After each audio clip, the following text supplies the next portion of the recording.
Friends చూసారా, ఇక్కడనే ప్రశాంతంగా నేను ఇక్కడ ఉన్నాను. చాలా హిల్ టాప్ ఏరియాలో ఉన్నాను నేను. మీరు ఒకసారి చూస్తే అర్థమవుతుంది, అండ్ డౌన్ కూడా మీరు చూస్తే తెలుస్తుంది. చూడండి ఎంత హిల్ టాప్లో ఉన్నాను, చూడండి ప్రశాంతంగా ఇక్కడ ఉన్నాను నేను.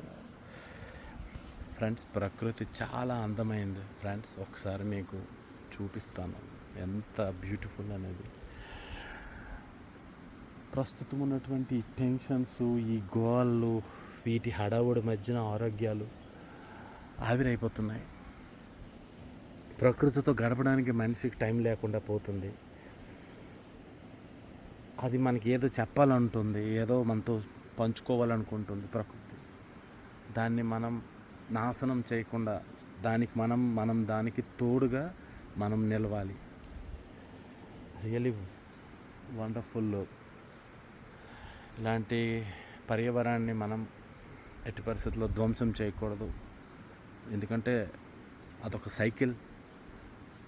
భూమి పుట్టినప్పటి నుంచి ఒక ఏర్పడిన అద్భుతమైన వ్యవస్థ ఈ సైకిలింగ్.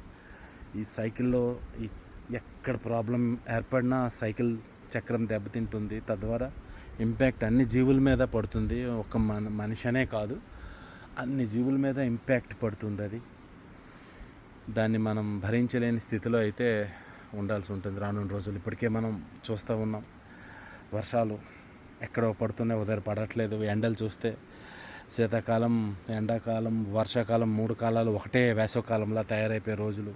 ఇన్ఫ్లేషన్ ఒక పక్కన వెళ్ళి, యుద్ధాలు ఒక పక్కన వెళ్ళి, ప్రకృతి ధ్వంసం ఒక పక్కన వెళ్ళి, దాని ఇంపాక్ట్ మానవుడి మీద ఒక పక్కన వెళ్ళి, బడుగు జీవి అల్లాడిపోతున్నాడు. అసలు ఏం చేయాలో పాల్పోని పరిస్థితి. ఒక పక్క చూస్తే కరోనా అంటారు, ఒక పక్క చూస్తే ఎబోలా అంటారు. బతకడానికి ఒక పోరాటం చేసి మానవుడు ఎంత ఈ స్థితికి వచ్చాడు. మళ్ళీ ఈ మానవ జీవితం మీద దాడి అనేది జరుగుతూ ఉంది. దానికి కారణం కూడా మనమే. మన వైపు నుంచి మన ఇంపాక్ట్లు తగ్గించుకుంటే ప్రకృతి వైపు నుంచి ఇంపాక్ట్లు తగ్గించుకుంటుందని నేను ఆశిస్తున్నాను. ఓకే ఫ్రెండ్స్, ఇది నేను మీతో ఈరోజు ఒంటరిగా మీతో పంచుకుంటున్నాను. Okay friends, bye. Please do subscribe, share. Bold అనే విషయాలు మీతో చెప్పుకుంటాను. Thank you.